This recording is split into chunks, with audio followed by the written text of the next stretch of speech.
এ এবং বি এর বার্ষিক আয়ের অনুপাত 5:4 এবং তাদের বার্ষিক ব্যয়ের অনুপাত 3:2। যদি বছরের শেষে তাদের প্রত্যেকে 1600 টাকা সঞ্চয় করে তাহলে এর বার্ষিক আয় কত? তো দেখো, এ এবং বি এর আয়ের অনুপাত দেওয়া আছে কত? 5:4 এবং ব্যয়ের অনুপাত দেওয়া আছে কত? 3:2। তো দেখো, এ যদি 5 টাকা আয় করে 3 টাকা ব্যয় করছে, তাহলে সঞ্চয় করছে কত? 2 টাকা। বিও তাই, 4 টাকা আয় করলে ব্যয় করছে 2 টাকা, সঞ্চয় করছে 2 টাকা।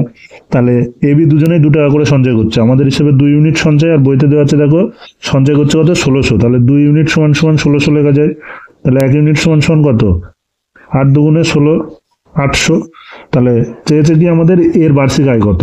এর বার্ষিক আয় দেখো এখানে 5 দেওয়া আছে, তাহলে এ যদি 1 মানে যদি 800 হয়, তাহলে 5 মানে কত হবে? 5 গুণ 800, তাহলে 5×8 = 40, 4000 টাকা। তাহলে এর আয় 4000 টাকা। অপশান 3।